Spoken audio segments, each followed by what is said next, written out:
Bonjour tout le monde et bienvenue aux Exclus, un podcast, j'allais dire de Survivor Québec, mais non, c'est un podcast exceptionnel, ou une série de podcasts exceptionnels, Survivor Australie. Vous avez probablement déjà vu la miniature, le titre de la vidéo, vous savez peut-être déjà dans quoi vous vous embarquez ici. Mais oui, les Exclus, donc moi et mon ami co-animateur Christian, de toujours, on va parler dans ces prochaines semaines de la saison exceptionnelle d'Australian Survivor, Australia versus the World. Vous pouvez vous demander pourquoi est-ce qu'on parle de Survivor Australia qu'on ne l'a jamais fait sur la chaîne. C'est une question qui est fair. Parce qu'il y a Cass de Survivor Québec, de la saison 2 de Survivor Québec, ma saison également, donc j'ai joué avec Cass. Et là, Cass est en Australie, et Samoa, avec des légendes de Survivor US, Survivor Australie et de Survivor de partout dans le monde, pour faire une espèce de Olympique de Survivor. Fait que, maintenant qu'on a fait cette intro-là, je vais quand même te laisser un mot de début. Salut Chris, comment ça va? Ça va. Bien primé pour cette saison. Saison sur le crack, là, c'est super rapide. Si vous trouviez que Survivor US c'était rapide, ça c'est encore plus rapide. Donc voilà. Bien hâte de couvrir les aventures et mes aventures de Cass en Australie, en espérant qu'elles se rendent loin. Mais oui. Fait que, comme tu l'as dit, c'est une version de Survivor sur le crack. Pour ceux qui connaissent juste Survivor Québec, nous c'était 42 jours, environ une quarantaine de jours à Survivor Québec. Survivor US dans le temps c'était 39, ils sont rendus une période un petit peu raccourcie de 26. Ceux qui connaissent Survivor Australie, normalement ça va quasiment des 50 jours là, des fois. Mais là c'est vraiment une version raccourcie. Ils sont 14 joueurs. Ça va durer, je pense c'est quoi, 16 jours? 16 jours, hein. Et ça va être extrêmement intense parce que, comme on a dit, il y a des légendes d'Australie. On va pouvoir passer rapidement là, sur chacune des tribus, mais il y a des légendes des 10 saisons, je crois, qu'il y a eu d'Australian Survivor. Il y a évidemment 3 légendes de Survivor US, donc Parvati, Siri et sans oublier Tony. Je veux pas trop spoiler qui ils sont non plus, s'il y en a qui sont curieux de Survivor US, mais c'est des légendes. Allez voir leur saison, c'est malade.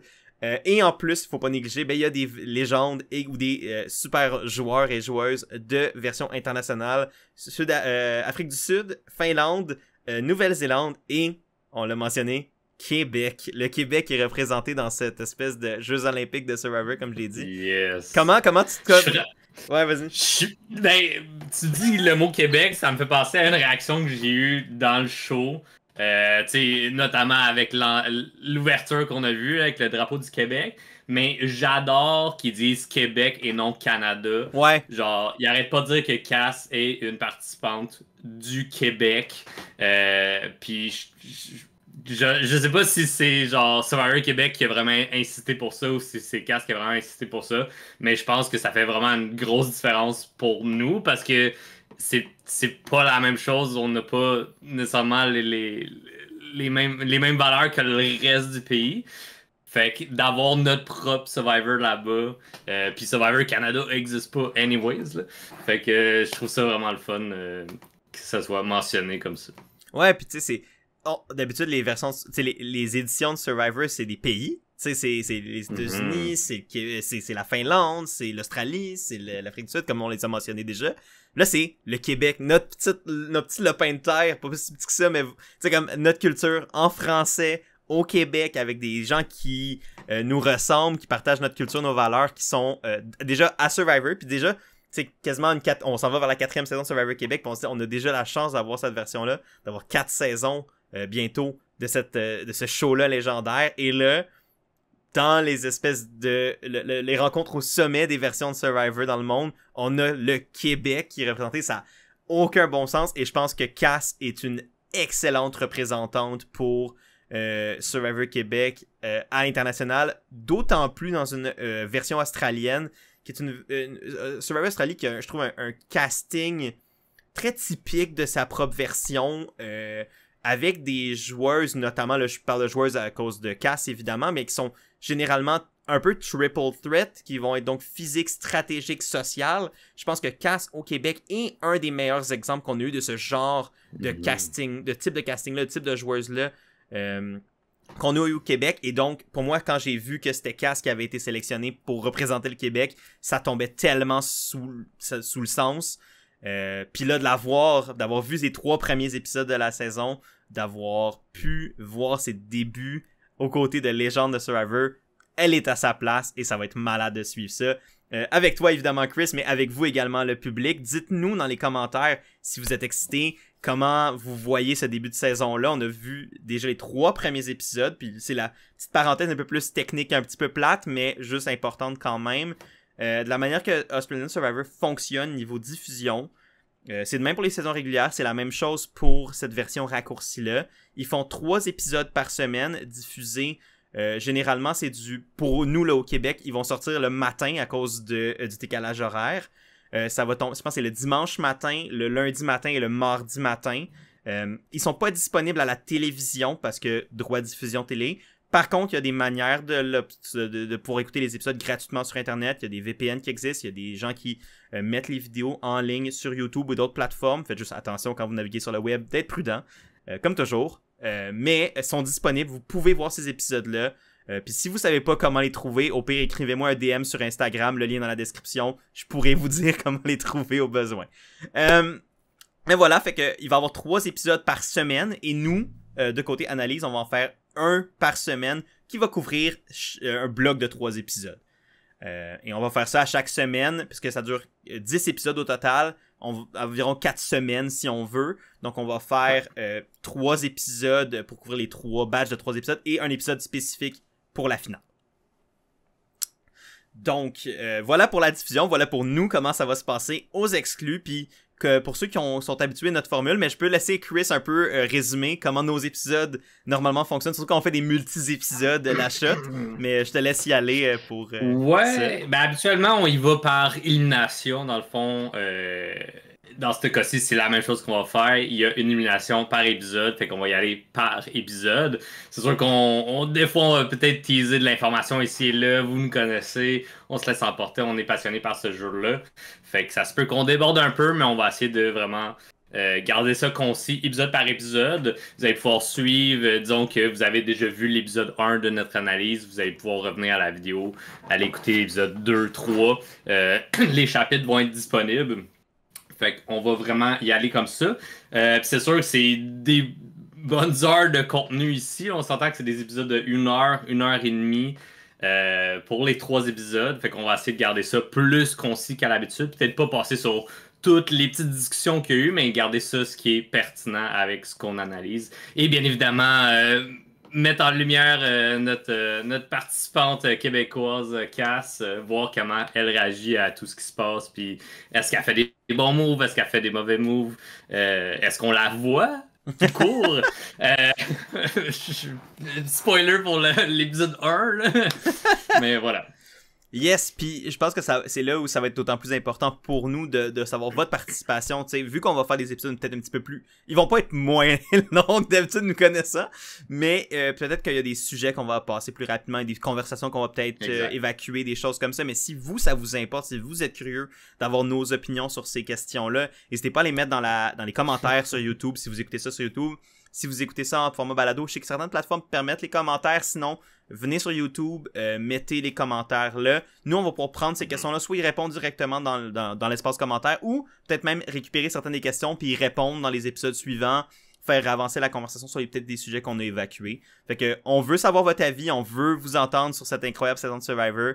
Donc n'hésitez pas, dans les commentaires, c'est la place pour vous, pour nous parler puis pour stimuler la conversation pour les prochains épisodes également.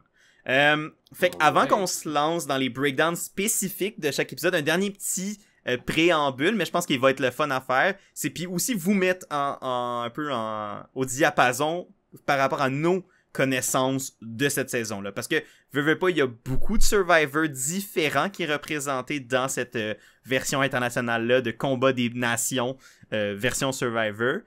Donc on s'est dit qu'on allait juste vous donner un petit préambule par rapport à notre historique personnel sur ces joueurs-là, leur saison, etc.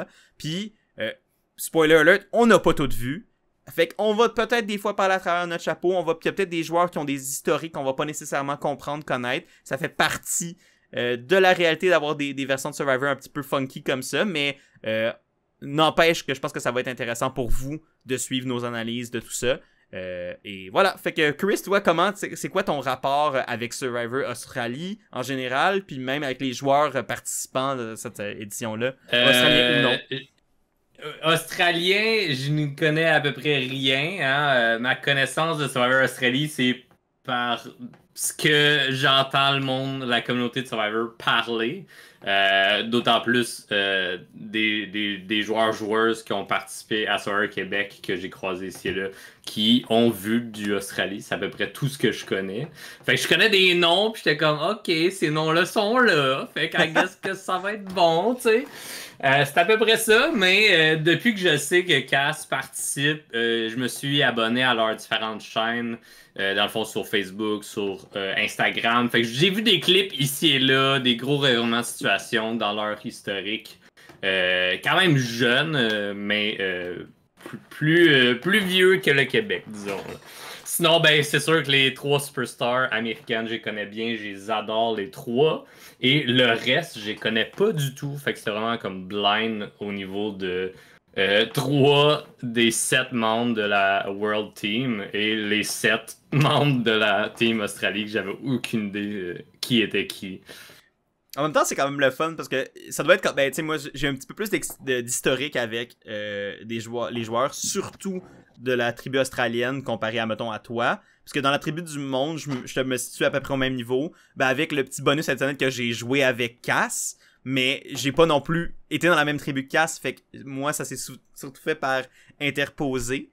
Mais, mais même niveau de connaissance pour ce qui est des États-Unis. Par contre, pour ce qui est du niveau Australie, c'est ça, j'en avais écouté un peu par moi-même pour le plaisir, puis même un peu en préparation pour Survivor Québec. Et à petite parenthèse, tous les candidats futurs de Survivor Québec, si vous voulez vous aider à comprendre le jeu de Survivor Québec, Survivor Australie est une excellente référence. Je dis ça, je dis rien. Mais, fait que mon historique par rapport à Survivor Australie, c'était quand même quelques saisons. Je dirais que dans les 7 joueurs qui sont là, j'avais vu George, j'avais vu Shawnee dans leur saison ensemble, qui était Heroes vs Villains 2. J'ai vu Kirby dans sa saison, c'était quoi? C'était Rebels vs Titans, que j'avais écouté, que j'ai adoré. J'avais vu des bribes de la saison de Sarah et de Luke. Je l'avais commencé, mais la chaîne que j'écoutais a arrêté de m'amener diffuser les épisodes et j'ai pas retrouvé la suite après. Fait que c'est là que ça avait arrêté. Fait que c'est ça, je dirais que c'est à peu près ça. Puis évidemment, mais j'ai entendu parler des autres sans avoir vu leur saison nécessairement. Ouais. Donc, un petit peu plus de connaissances, puis je connais un peu plus le format australien, autant du jeu, du montage, de la diffusion, etc. Mais je suis quand même à froid sur certains éléments. Fait que pour moi, je vais aussi un petit peu comme toi avec une espèce de regard neutre, un petit peu nouveau sur certains de ces joueurs-là. Malgré que des fois j'ai entendu leur réputation. Fait que ça va être hot de voir comment ils jouent actually dans le jeu, plus que juste en entendre parler. Fait que voilà, dites-nous votre expérience avec les shows, avec les joueurs qui sont dans ces tribus-là dans les commentaires. Mais là, je pense que c'est le temps. Là. On a fait beaucoup de préambules, on a beaucoup parlé, mais on n'a pas encore disséqué rien à date. Donc, lançons-nous là-dedans.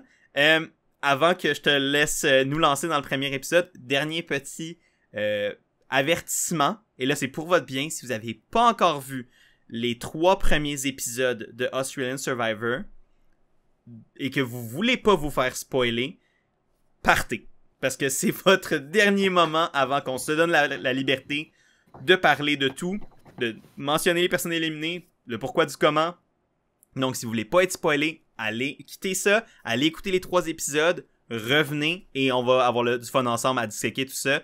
Vous êtes avertis maintenant. Et là, on rentre dans le spoiler zone. Donc, vous avez été avertis. Fait que, sans plus attendre, Chris, veux-tu nous lancer avec le premier épisode de la saison? Ben oui, avec la première personne éliminée, non la moindre, hein, je pense que ça va tout être des gros noms qui vont sortir. Donc, de la World Tribe qui ont été en Conseil des tribus en premier, c'est le joueur Rob de l'Afrique du Sud qui a été éliminé par un vote unanime à part le sien, donc de 6 contre 1. Yes, donc Rob Bentelé, sauf erreur de ma part et son nom complet. Donc, je sais plus c'est la saison combien de Afrique du Sud. Je sais que ça a été, en fait, c'était un des gagnants présents dans la tribu World, donc la tribu du monde. Ouais. Il y avait une saison... Il a joué une fois, il y a eu une saison extrêmement dominante. C'est un des joueurs... que je connais pas grand-chose de Survivor Afrique du Sud. Je connaissais de nom Rob. C'est à dire à quel point sa réputation avait quand même un peu sorti du contexte de cette version-là de Survivor. Yes. Donc un joueur dominant qui a essayé de refaire une stratégie dominante et de contrôle et de dictatorship. Ouais. Et ça y a pété dans la face parce que il y a une différence entre le faire avec des joueurs que c'est la première fois qu'ils jouent à Survivor et une des meilleures brochettes de joueurs de Survivor jamais assemblées. Yes. Surtout qu'il a décidé de s'en prendre, un peu plus pousser les boutons de Poverty, qui est pas vraiment le type de joueuse que tu peux manipuler et contrôler, puis qu'elle va juste dire oui, puis qu'elle va suivre. Il y a beaucoup de gens qu'on va voir dans cette saison-là, je crois, qui aiment pas ça se faire contrôler. Mais Poverty, c'en est une bien au-dessus, là, que elle a fait sa propre petite affaire. Exact. Il s'en est pas pris en Poverty puis en série aux plus petites pointures. Là. Je pense que c'est deux des joueuses les plus talentueuses stratégiquement et socialement de l'histoire de Survivor, toutes versions confondues. Les deux ont pas juste non plus fait leurs armes à Survivor. T'as Siri qui a fait Traitors, Poverty aussi. Siri a également joué à Big Brother aux États-Unis dans une saison régulière de Big Brother, donc avec les mêmes conditions de jeu que les joueurs réguliers, même si elle avait son historique de Survivor évidemment. Fait que ils ont joué à d'autres jeux, je pense aussi, chacun. Deal or No Deal Island pour Poverty, qui est un sujet qui est revenu dans l'épisode, qui est une autre émission où elle avait participé. Fait que c'est des vétérans de plusieurs types de jeux de sociostratégie et justement essayer de dire à des gens qui en ont vu des vertes pis des pommures quoi faire. Quand ça a ce calibre-là, ça peut moins bien passer. Puis là, je pense que Rob en a fait les frais. Mais je pense que ça partait d'une idée à la base qui est logique. Ouais. Puis ça, c'est avec la division de la tribu, comme elle a été faite. Yes, parce que 7 joueurs, on cherche les nombres 4-3, puis les nombres ont été vraiment mis de l'avant rapidement. 3 US, 4 internationaux. Puis c'est les alliances que se sont faites, en tout cas qu'on a vu se faire rapidement. Tout le monde était conscient de ça, puis tout le monde essayait de jouer sur les lignes, dont Poverty avec Rob, vice-versa. Les deux ont tenté de comme se flirter / contrôler l'autre, manipuler l'autre. Fait qu'ils pensaient être dans les bonnes grâces un de l'autre. Finalement, c'était juste du gros clash pendant l'épisode. Là. Ben, c'est ça. Tu sais, puis je pense que c'est intéressant que la différence, par exemple, avec un Survivor classique de, on va dire, 10 joueurs par tribu, 6 joueurs par tribu, où généralement il va y avoir une égalité de genre, il va y avoir une égalité de... Ben, tout le monde commence un peu avec la même base de Survivor, soit jamais ou soit avoir déjà joué, généralement. Yeah. Mais là, t'as une subdivision un peu forcée par le fait qu'ils sont 7, donc 3 Américains, pardon, et 4 internationaux. Fait que ça a déjà tracé une certaine ligne dans le sable numérique forcé. Puis c'était intéressant pour moi, déjà, avant le début de la saison, de voir comment ils allaient naviguer autour de ça. Est-ce que les 3 Américains allaient se tenir en bloc solide et dire « il faut qu'on se back pour rester en vie », ce qui était, honnêtement, pour moi, la bonne stratégie pour les 3, et ce qu'ils ont fait, au moins pour l'épisode 1 pour le moment, quand ils ont senti que l'eau commençait à chauffer, au lieu de se diviser, ils se sont dit « ok, restons ensemble, puis trouvons des failles ». Puis les failles se sont présentées assez rapidement, à leur grand bénéfice. Yeah. Les failles étant Rob. Mais il y avait d'autres petites failles ici et là.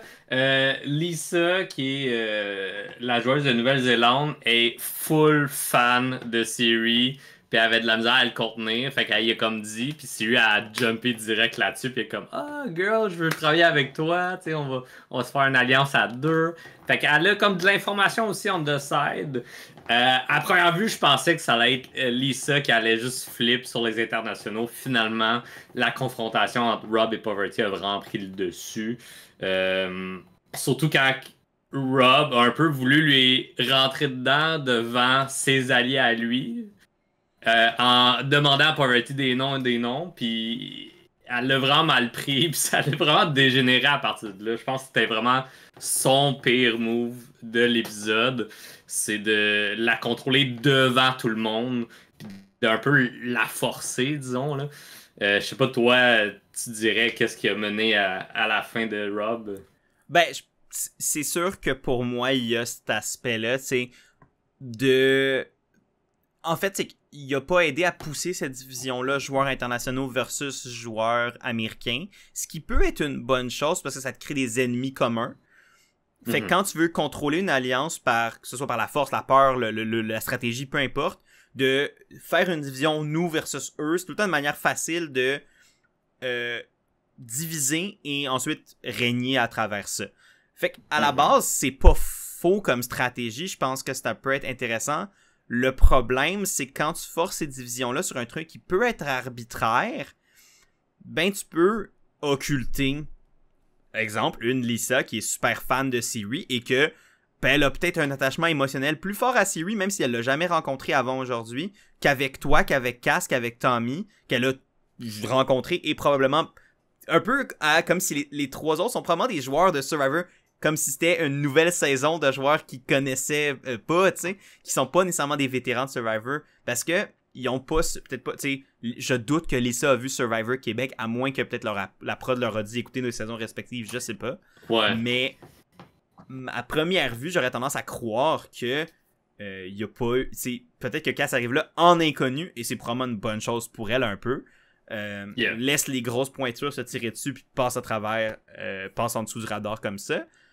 Mais pour revenir plus spécifiquement à Rob, ben c'est ça, tu sais, d'avoir forcé cette alliance-là, c'est pas une mauvaise chose, mais je pense que ça y a créé un blind spot évident qui était, ben, si ces joueurs-là veulent pas de ta division forcée, veulent pas un jeu qui est basé sur américains versus internationaux, parce que, exemple, ils veulent travailler entre eux, parce que, peu importe, on a pas entendu parler d'alliance de filles, entre les 4 femmes de la tribu internationale, des choses comme ça, tu sais. Il y a une méfiance envers Tony de la part de Parvati et Siri, il y a une méfiance de Tony envers les deux filles considérant leur historique de Black Widow Brigade, etc. Les jeux de chacun aussi viennent un peu, surtout pour les Américains, viennent en jeu. Leur historique personnel et commun viennent en jeu, fait que ça fait que dès que tu forces un dilemme, une division comme ça, mais tu laisses quand même une porte à ce que, au final, il y a des facteurs plus intéressants pour jouer le jeu, puis c'est ce qui a été pris, surtout quand Rob, en plus, l'a fait d'une manière qui était pas très... qui démontrait pas de tact, mais qui aurait pu passer dans une saison avec des gens qui sont intimidés peut-être plus facilement, qui sont willing de laisser quelqu'un d'autre prendre les shots pour eux. Là, quand t'as justement des joueurs qui sont pas nécessairement willing de se faire dire quoi faire, comme tu l'as dit, puis ben, quand tu t'en prends à Siri puis Parvati qui sont capables de trouver les armes pour riposter, ça va être difficile. Ouais. Ironiquement, au final, Rob voulait unir la tribe. Fait qu'il essayait d'emmener les deux autres Américains. Puis là, à ce cas-ci, c'était contre Poverty. Fait qu'il essayait d'amener Tony et Siri qui étaient juste comme ouais. S'en va de bord et proceed à pas écouter ce que Rob vient de dire. Fait que je trouve ça ironique qu'au final, il y a eu ce qu'il voulait parce que tout le monde a voté pour lui. Ouais.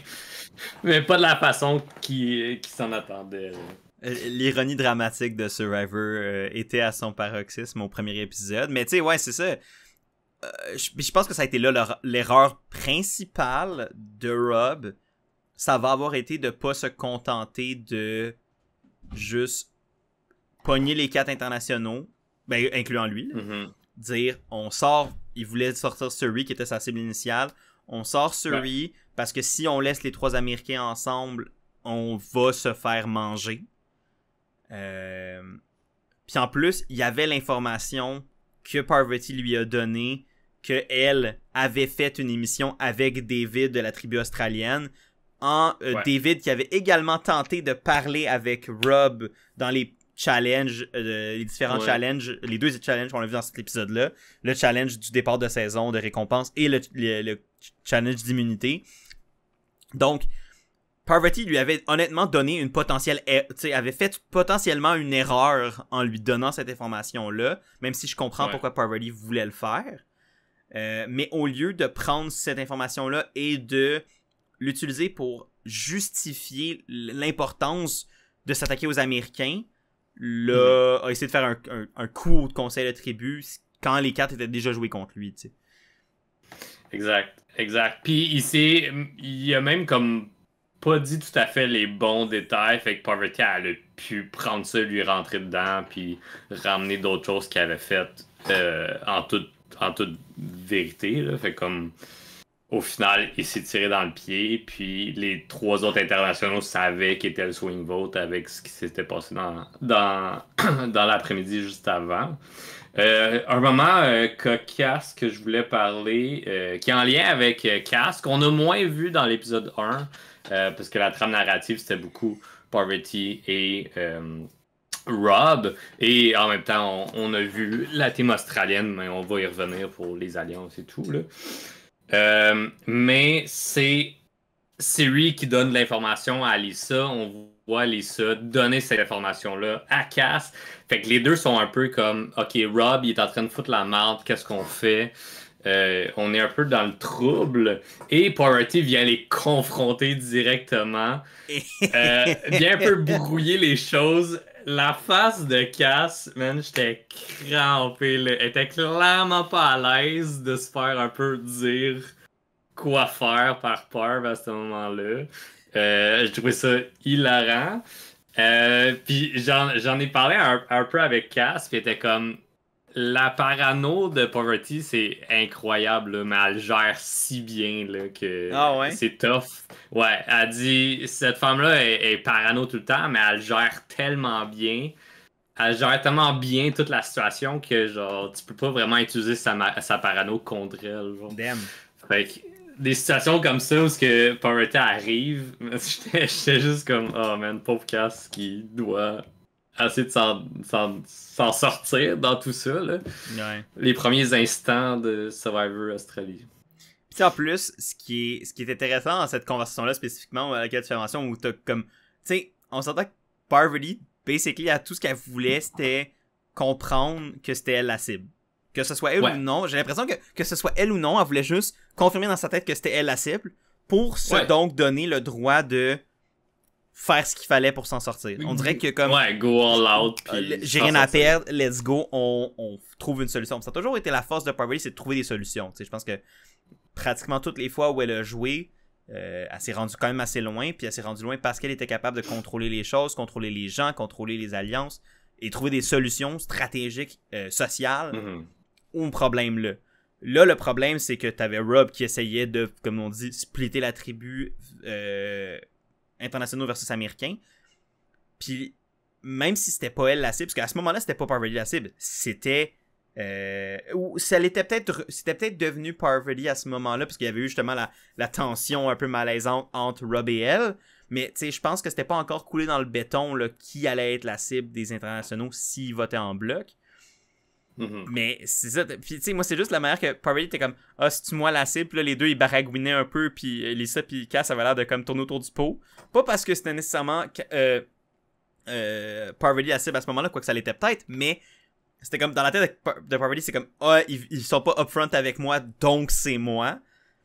Mais au final, ça lui a probablement donné la liberté d'après ça créer le mouvement, unifier les Américains ensemble pour se dire, il faut qu'on se back mutuellement. Puis après ça, aller trouver les cracks dans les internationaux, pousser les boutons de Rob pour que ça pète.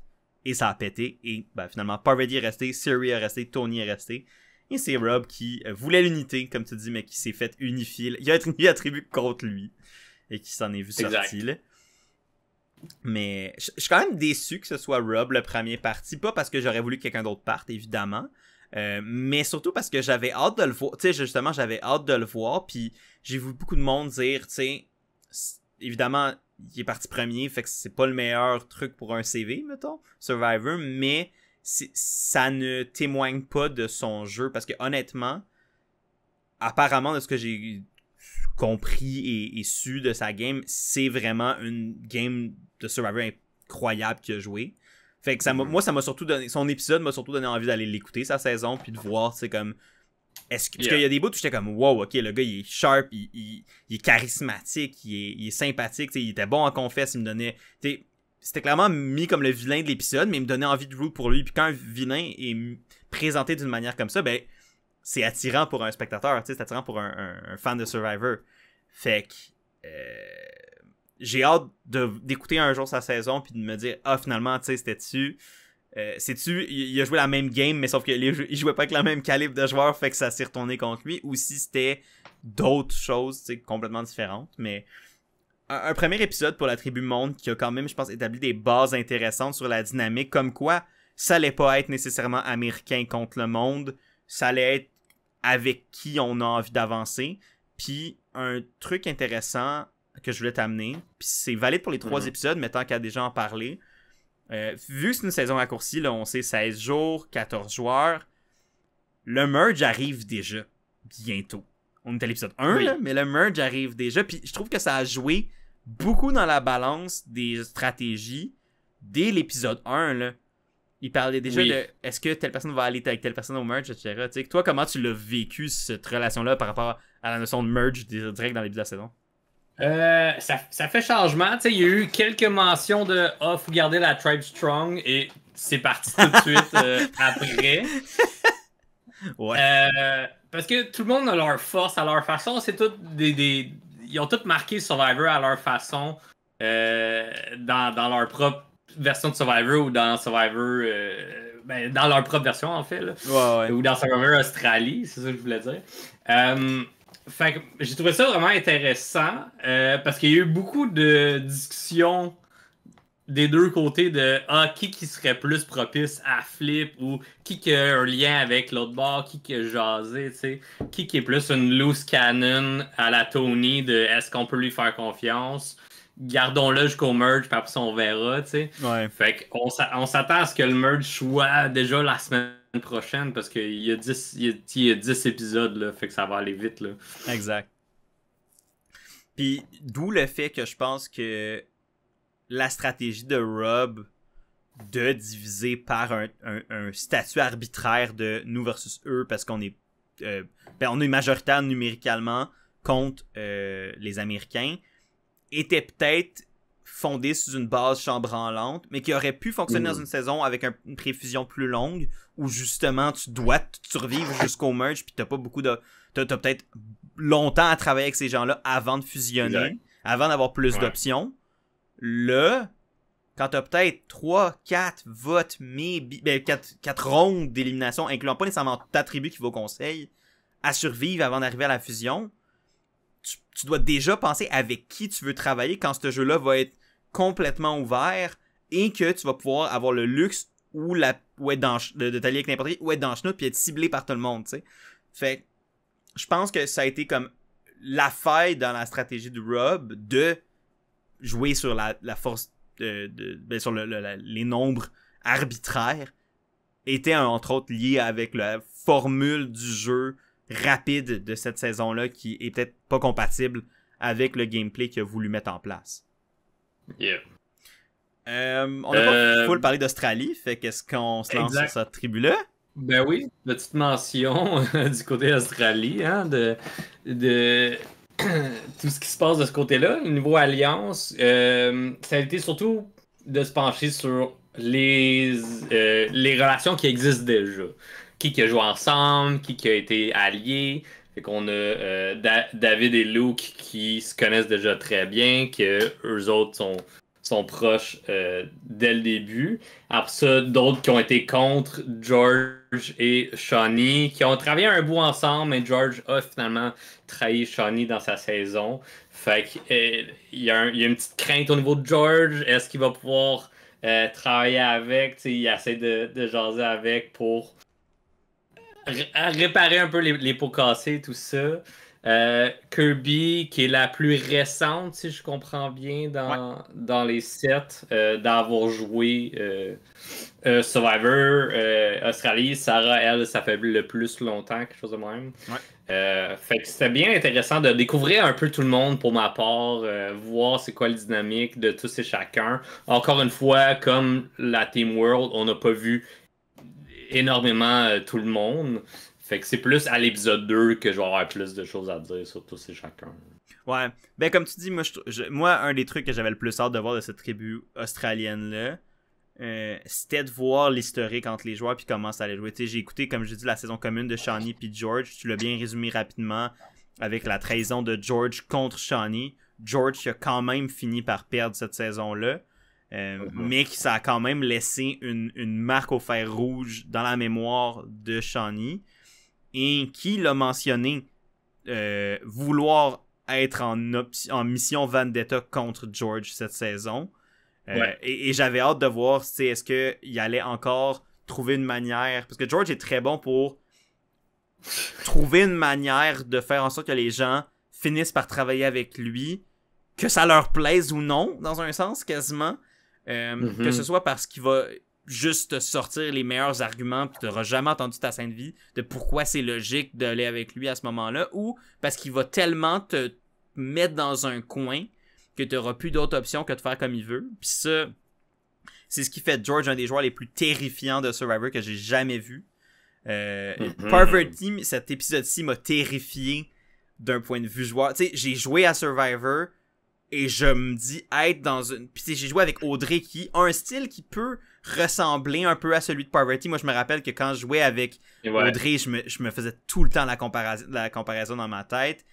Puis quand j'ai éliminé Audrey la première fois avec mes alliés, c'était exactement à Parvati. Tu sais, j'étais comme, on a sorti la Parvati de la saison pre-merge, on a réussi ce que tellement de joueurs aux États-Unis se sont cassés les dents à essayer de faire. Mais là, de voir la actual Parvati dans une game de Survivor, dans une ère plus moderne, ça fait quand même... Bon, ça fait pas si longtemps que ça qu'elle avait joué, vu qu'elle a joué dans la saison 40, mais avant ça remontait à il y a super longtemps qu'elle avait joué à Survivor, 20 saisons avant ça. Puis je trouvais que dans cet épisode-ci, on a vraiment... Dans cette saison-là, on a vraiment retrouvé la Parvati allumée, puis qui a un objectif, puis c'est d'aller gagner le foutu titre à la fin. Ce que j'ai moins vu à la saison 40, disons, d'elle, qui avait l'air comme plus fatiguée. C'est sûr que d'ici là, elle a fait plusieurs téléréalités, fait que ça l'a remis, I guess, dans cette vibe-là, dans ce feu au ventre, que là, on l'a vu tout de suite, straight out the gate, genre rentrer dans tout le monde. Ouais. Puis je pense que c'est un petit peu plus facile quand tu dis il y a juste 16 jours que quand il y en a 39, quand tu... Tu sais, il y a aussi la différence où elle jouait dans Survivor 40 avec beaucoup de ses amis, ou contre ses amis en même temps, dans le sens que c'est avec et contre ses amis, ce qui rend Survivor des fois beaucoup plus difficile à jouer quand tu y es avec des gens que tu connais. Bon, elle avait déjà fait à Heroes vs Villains jusqu'à un certain point. Puis à Micronesia aussi, qui était Fans vs Favorites, donc elle avait déjà fait des saisons avec des joueurs qu'elle connaissait. Mais là, elle a un petit peu... Tu sais, peut-être qu'elle connaissait Rob de nom, whatever, peut-être qu'il s'était déjà parlé rapidement, mais ça filait comme, on se connaît pas tant, j'ai pas de compte à se rendre, t'es pas mon ami, si je t'élimine, j'en ai rien à cirer, tu sais. Fait que, pis moi, Parvati m'a toujours terrifié quand je la vois dans ce mode-là de... T'sais, ils font souvent la référence avec l'araignée, la veuve noire, pis c'est comme, elle te met dans sa trappe, pis t'es juste pogné, pis c'est vraiment quelque chose de voir ça, pis je me dis, moi, je me ferais manger tout cru par une joueuse comme ça, là. Genre, j'ai l'impression d'avoir été capable jusqu'à un certain point de résister à Audrey. Puis des fois, j'avais l'impression que tu dis oui à ce qu'elle dit, puis tu vas aller faire ce qu'elle veut parce que elle tient ta game comme ça. Puis moi, dans ma position que j'avais à ce moment-là, elle tenait ma game comme ça un peu par moment, tu sais. Mais dans le cas de Parvati, j'ai l'impression que c'est tellement facile de tomber dans ce piège-là où elle tient comme ça, puis t'as rien d'autre à faire que d'espérer que ce soit pas toi, tu sais. Puis à l'inverse, pour revenir à la tribu australienne, George est un peu comme ça aussi. C'est un joueur qui, pour moi, c'est que tu sais tellement pas qu'est-ce qui va sortir de la bouche de cet homme-là. Fait que j'avais hâte de le revoir jouer. J'avais hâte de voir s'il avait appris s'il allait un peu faire comme Tony puis mettre de l'eau dans son vin. c'est Tony qui, après des participations très chaotiques à Survivor aux États-Unis, a mis de l'eau dans son vin à Survivor 40 avec grand succès. C'est ce qu'il a dit qu'il allait faire dans cette saison-ci également. J'avais hâte de voir si George allait peut-être essayer une stratégie comme ça. La réponse est God, non. Ouais. Mais c'est quoi tes premières impressions, toi, de la tribu australienne? Pas tant les relations interpersonnelles, mais juste les personnalités, les joueurs, comme à sec un peu. Il y a vraiment une grosse différence, je trouve, entre la Team Australie et la Team World. La Team World, tu l'as mentionné déjà un peu, il y en a qui se connaissent pas. Il y a comme plus de point d'interrogation comparé à la Team Australie où que tout le monde se connaît à un certain point. Ça joue vraiment fort, vraiment vite de tout bord, de tout côté. Les 7, je pense, là, que genre, aussitôt qu'ils ont touché à la plage, la game était on. Une chose qui me fait rire, c'est leur ego incommensurable avec leur titre. Genre, je suis comme, pourquoi tout le monde a un titre? Ils sont très fans de ça. Se donner des titres quand ils font des moves, ils se donnent des titres.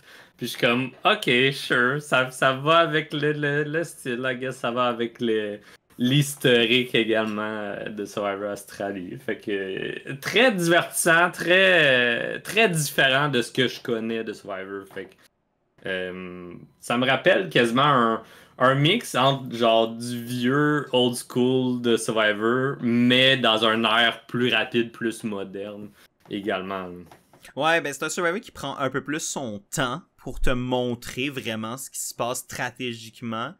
Comme là, c'est un petit peu moins vrai maintenant que Survivor aux États-Unis est passé avec des épisodes de 90 minutes où ils prennent plus le temps de t'expliquer ce qui se passe. Je trouve que le montage est pas parfait de Survivor Australie. Je pense qu'il y a des grosses lacunes au niveau du montage de Survivor Australie, surtout concernant la distribution du temps d'écran. Tu sais, comme on a dit, Cass, Tommy, on les a à peine vus au premier épisode. Premier épisode, Sarah, je pense qu'elle a pas eu un confessionnal dans la tribu australienne. Sarah, Janine à peine. Tu sais, il y a des gros... Puis après ça, t'avais genre Rob pis Parvati qui avait genre 20 confesses. T'as genre George qui en a genre 15 dès le premier. Tu sais, il y a des grosses disparités de même de confessionnaux, ce que je trouve dommage parce que tu veux apprendre à connaître tous les joueurs puis ils te forcent un peu des protagonistes à la gorge. Quand t'as envie que tu peux un peu choisir le protagoniste que tu veux, tu sais, en tant que fan, si t'es comme, hey, lui, je l'aime, t'as quand même, tu sais, généralement, dans les 20 joueurs d'une saison, tu vas pouvoir avoir les moments où tu fais comme, hey, c'est celui que j'aime le plus qui parle, comme, hey, tu sais, pour nous, dans ce cas-ci, c'est souvent, tu sais, on attendait le moment où, hey, c'est Cass, let's go Cass, ah ouais, pis tu sais, épisode 1, on l'a peut-être vu parler une fois, maybe, fait que je suis comme, c'est ça que c'est dommage. Par contre, pis c'est là où Australian Survivor est pour moi une des versions les plus divertissantes de Survivor à regarder. Je trouve que le montage explique extrêmement bien le bordel stratégique que ces joueurs-là sont capables d'amener. C'est des joueurs de haute voltige qui jouent un Survivor de haut niveau et je trouve que le montage de Australian Survivor rend hommage aux joueurs australiens comme internationaux du niveau de jeu qu'ils mettent. Puis ça, c'est vrai pour les saisons régulières aussi. Ok. Ouais. Mais c'est bien que tu mettes le doigt dessus. Je suis pas mal sûr qu'il y a des gens à la maison qui vont se poser la question vu qu'on voit un peu moins Cass puis d'autres joueurs, d'autres joueuses. Puis c'est sûr que là, ça vient plus nous chercher parce qu'on veut voir plus de Cass. Puis dans les 3 épisodes, on la voit de plus en plus. Mais encore là, tu sais, on va espérer qu'elle se rende plus loin pour qu'elle puisse avoir plus de temps d'antenne, qu'elle soit plus pertinente pour eux à l'écran. Là. Exact. Je pense qu'on a pas mal fait le tour du premier épisode. Yep. Comme on a dit, il y a peut-être des trucs qu'on a évacués. Là. On essaie de résumer 1h30 quasiment de télévision en moins d'une demi-heure-ish. Une demi-heure-ish.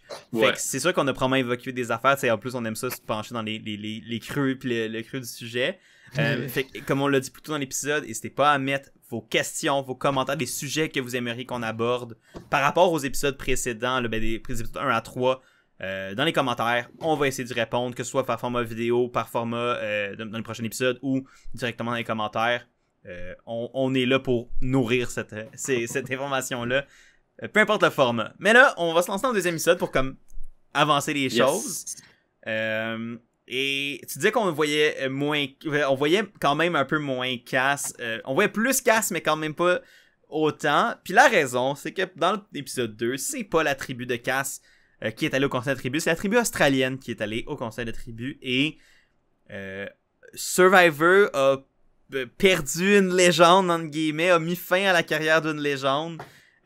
Parce que David Janet, je sais pas comment se prononce son nom de famille, le Golden God, le dieu doré, entre guillemets, qui omettait son surnom, et a été éliminé par un vote extrêmement serré de 3-3-1, donc égalité, et au prix d'égalité, à la deuxième ronde de vote, il a été éliminé par un vote de 2. C'était quoi? C'était 3-2. 3-2, ouais, c'est ça, 3-2. 3-2, exact. Donc, exact. A vu, de ses propres dires, sa carrière de Survivor se terminer, en tant que joueur du moins. Parce qu'il va devenir le nouvel animateur de Australian Survivor, mais ça c'est un autre sujet qui est pas pertinent pour cette vidéo aussi, mais si vous avez des questions, commentaires, vous savez. Donc, David qui a été éliminé par un vote de 3-3-1 suivi d'un 3-2 sur le revote. Et honnêtement, je m'attendais pas à voir David partir si tôt. J'ai jamais vu les saisons de David. Je sais que tout le monde qui ont écouté beaucoup d'Australian Survivor ne jure que par la puissance de son gameplay. Que c'est un joueur qui a dominé ou du moins été une présence extrêmement forte des saisons dans lesquelles il a pris part en Australie. Il a également joué un gros rôle, comme on l'a su là, dans la saison avec Parvati dans Deal or No Deal Island, qui est l'autre émission que moi j'ai jamais écoutée. Puis qui m'importe un peu, pas vraiment, mais qui ont joué ensemble. Je sais même pas c'est quoi. Moi non plus.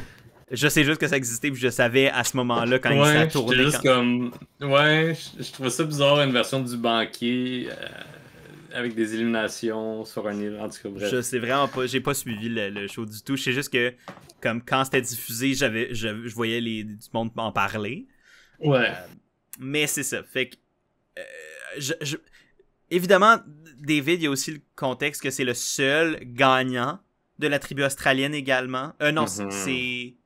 Oui, c'est le seul gagnant de la tribu australienne. Fait que déjà là, il y a aussi cet aspect-là qui rentre en ligne de compte versus dans la tribu monde où quasiment tout le monde ou presque sont des gagnants. Je pense qu'il y a juste Cass, Tommy et Siri qui sont pas gagnants. Ouais. Fait qu'il y a cet enjeu-là de c'est le seul qui a déjà gagné Australian Survivor versus tous les autres Australiens-là qui l'ont jamais gagné. Puis, veut pas, David a une réputation qui le dépasse et qui peut donc jouer contre lui.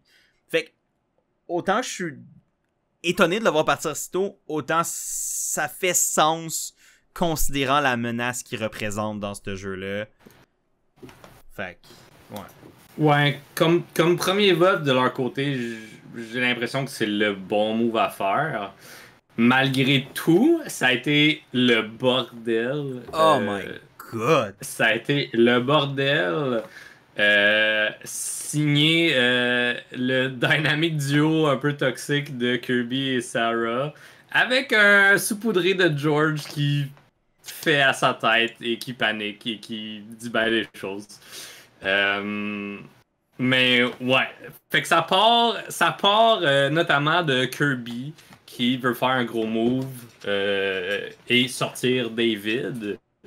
On en parle un peu ici et là et turns out que Sarah est down, elle lui dit le soir, puis il approche Shawnee et George pour faire ce move-là. Tout le monde est partant pour ça, ils ont la majorité. Tout est beau à ce moment-là. Mais Sarah, elle a un passé de gameplay où ce qu'elle flip-flopait, où ce qu'elle se fouflait, elle mentait, elle backstabait beaucoup de gens. Puis là, elle veut changer complètement sa game, elle veut plus être sneaky. Je pense qu'elle a des remords aussi par rapport à ça, de ce que j'ai pu sentir. Puis comme, je veux pas être vu comme la méchante qui backstab tout le monde, je veux rester fidèle à Kirby. Mais c'est très difficile parce que j'apprécie beaucoup David, j'apprécie beaucoup Luke et je viens à les trahir. Fait qu'elle était comme un peu déchirée dans tout ça. Ce qui a été une histoire vraiment intéressante pour moi à suivre, là. Puis cet épisode-là a mis vraiment Sarah en un spotlight pour moi, que pour l'instant c'est ma préférée de cette team-là. Ah, c'est intéressant. Ouais, c'est ça, c'est comme après un épisode vraiment tranquille où on l'a à peine vu, là, Sarah a vraiment pris beaucoup plus de place parce que c'était le vote pivot. sur plusieurs égards. Moi, mon étoile du match, c'est Kirby, man. Kirby est tellement impressionnante comme joueuse. C'est une de celles là, que j'avais écouté sa saison au complet. Je l'ai même vu quasiment 2 fois parce que c'était la saison qui diffusait juste avant que je parte pour ma saison de Survivor. Fait que je l'avais commencé, mais on partait pour faire notre saison pendant que c'était diffusé. Et je l'avais arrêté en mi-chemin. Puis là, peut-être comme un genre de 6 mois après être revenu, je l'avais finalement réécouté puis fini. Kirby est tellement incroyable comme joueuse au sens où il y a rien qui semble l'affecter. Genre, elle a un plan, elle a une idée, elle va se dire, comme là, elle était comme, hey, je pourrais me laisser tenter de jouer avec David, parce que David essaie de la courtiser, puis de faire comme, hey, on va jouer ensemble, whatever. Puis à Aulus, elle dit comme, hey, oui, c'est vrai, il pourrait me servir de bouclier, whatever. Elle est comme, non, va être le God Slayer, tu sais, c'est moi qui va éliminer le Golden God, j'en ai rien à cirer que ça me mette une cible dans le dos, whatever. C'est le move que je pense que je dois faire, moi le faire. Puis à chaque fois qu'il y avait un obstacle ou il y avait quelque chose qui allait dans son chemin pour bloquer cet objectif-là de sortir David, il n'y a rien qui semblait la phaser. Il n'y a rien qui semblait la faire déroger. Elle était calme, elle était bonne stratégiquement pour soit forcer la main. Parce qu'on l'a vu forcer la main un peu de Sarah là, par rapport à comme... Elle a changé le plan un peu de dernière minute au conseil de tribu parce qu'elle était comme ça marchera pas, il faut qu'on le sorte, c'est le moment. Elle a su quand George, dans sa grande délusion de chaotique j'adore George. J'adore George, je voudrais jamais jouer avec cet homme-là. Mais j'adore regarder George parce qu'à chaque fois je suis comme comment, pourquoi, why et pourquoi ça marche. Mais de juste quand un moment donné, le mot s'est repassé à David que Kirby, qui était ciblé, mais c'était pas précisé par qui au début.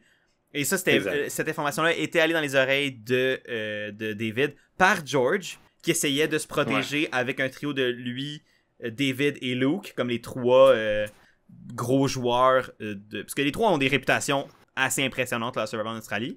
Mais comme, hey, on va se protéger mutuellement, même si c'était pas tant... C'était plus unilatéral que George voulait ça, mais les 2 autres en avaient rien à cirer. Ouais, exact. Mais là, t'avais George qui est allé leur en parler pour essayer de build la favor avec les gars, puis tout ça. Puis, comme t'as dit plus tôt, Sarah, qui elle aussi a commencé à avoir des remords, puis par l'entremise de Jenny, a comme voulu leaker l'information que David était dans merde. Fait que là, l'information s'est rendue dans les oreilles de David, et là, David est allé confronter, entre guillemets, / parler de ça avec George et Kirby. Et il a commencé... En fait, c'est pire que ça parce que Kirby dit à George que le plan des autres, c'était George. Fait que là, George panique et là, il confronte David avec Kirby. C'est vrai, t'as raison. Parce que c'est vrai que c'était ça le plan des... Exact. Fait que c'est là que ça pète plus parce que David, il tourne le script un peu sur lui-même. Parce que là, c'est plus la confrontation qui l'importe. Lui, il veut juste savoir c'est qui le cible. Et là, George, dans sa panique, se revire et dit ben, c'est elle juste à côté. Mais moi, ça me fait capoter. Parce que honnêtement, c'est tellement drôle à regarder de voir le dude volontairement foutre la merde devant tout le monde. Là. Puis de l'assumer, là. Comme clairement, il l'assumer peut-être pas, là. Oh non, mais connaissant un peu le style de George, il était comme... Oui, Kirby va être pisse contre moi, mais ça va foutre tellement la merde que ça se peut que je puisse me... Tu sais, comme... George est très bon pour lancer des bombes et disparaître. Tu sais, comme... Oui, il va faire chier. Oui, ça... il est gosse. Oui, il est over the top. Oui, il est très dans un personnage un peu de... très intense, mais il y a tout le temps comme des couches de marde en avant de lui qui le protègent. Marde que lui-même a brassé, tu sais. Ah oui. Fait que... fait que c'est ça, mais moi je voyais ça pis j'étais comme... George, dans ma tête j'étais comme... Ah ouais, George il sait ce qu'il fait là. Il lance Kirby en dessous du boss en se disant ça va foutre la merde entre Kirby et David. Fait que là son nom va plus être celui qui va circuler, ça va être le nom de David qui va peut-être rester, ou David qui va se mettre à cibler Kirby. Fait que, juste en ma tête, je pense que c'était délibéré, mais c'est moi ce que j'ai trouvé encore plus impressionnant. C'est l'inverse. C'est Kirby qui, elle, était la victime, entre guillemets, de ça, de George qui l'a, selon moi, volontairement lancé sous l'autobus. Puis au lieu de paniquer pis faire comme non, c'est pas vrai, elle a juste pas dit un mot.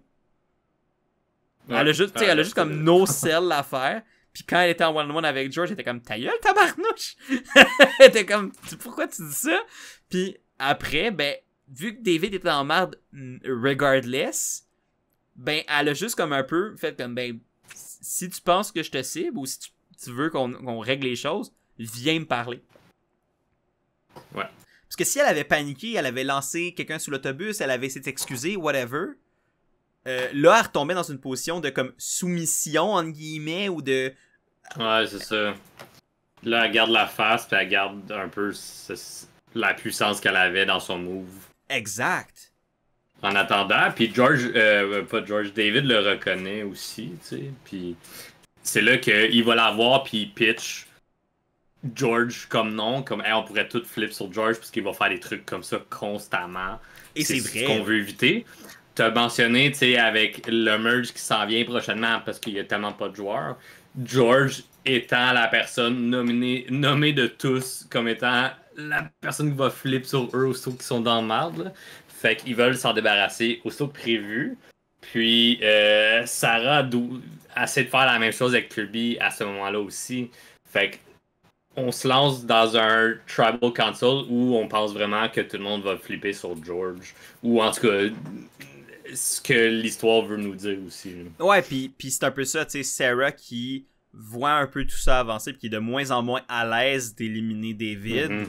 Surtout, exact. En guillemets, pour protéger... Mais pas pour protéger George, mais aux dépens de George. Tu sais, si c'était David contre Kirby, là, elle dit « Je veux jouer une game loyale avec Kirby, je vais la backer », tu sais. Mais là, c'est George avec qui elle a... Ben, à ma connaissance, pas de relation, en tout cas de jeu précédente. Je sais pas s'ils se connaissent à l'extérieur de Survivor, ça j'en ai aucune idée. Mais, tu sais, là, à part de se dire comme, je veux-tu vraiment éliminer quelqu'un que c'est actually mon ami contre George? Fait que plus le temps avance, plus les remords embarquent, puis plus là, je pense que David en beurre aussi épais pour essayer pas de la guilt trip, mais d'utiliser leur relation puis leur proximité pour se sauver, ce qui est le bon move à faire. Il faut que tu essaies de la faire craquer. Puis ça a marché, dans le sens qu'elle était comme, tu sais, le seul moyen que ça puisse marcher, c'est si on convainc Kirby de flip sur George. Puis qu'on s'entende tous à mettre nos votes sur George, puis comme tu as mentionné. Et Kirby était comme, sure thing, m'en fous. Moi, si c'est George, j'en ai, tu sais, comme, au pire, tu sais, let's go. Si ça te fait plaisir, on va le faire, tu sais. Puis finalement, conseil de tribu, Kirby qui est juste comme, on fait David. Puis honnêtement, fait que là, ils ont comme pas eu le choix. Il y a eu un live tribal en plus qui a rendu ça encore plus chaotique. Ouais. Qui tournait autour de George. George qui était un peu dans le milieu. Il demandait aux autres de flip sur Janine. Luke lui a dit finalement on fait Janine. Puis c'était un mensonge. Fait que George qui a voulu que le monde se poigne ensemble a même pas voté du bon bord. Anyways. Ouais, le pire c'est que ça aurait pu, tu sais, admettons, parce que là ils ont dit, je sais plus c'est qui avait, je pense que j'ai soit vu ça sur Twitter ou un article que j'ai lu ou Reddit, je sais plus trop où j'ai vu ça, mais il y a quelqu'un qui avait mentionné le pire là, c'est que le fait que George vote pas contre David en gros, aurait vraiment pu détruire la game de George, parce que s'il avait voté, si admettons l'autre gang avait dit vote pour Shawnee, sa rivale mais amie, puis que ben là le vote finit quand même 3-3, George 3, David 3, mais que George a voté pour Shawnee, les autres le savent, peuvent au revote dire à Shawnee, ton homeboy là, George vient de voter contre toi, fait que flip, nous on va te backer et on le sort là, puis on est débarrassé de George, t'as ta revanche, bingo. Puis honnêtement, je pense que Shawnee l'aurait fait.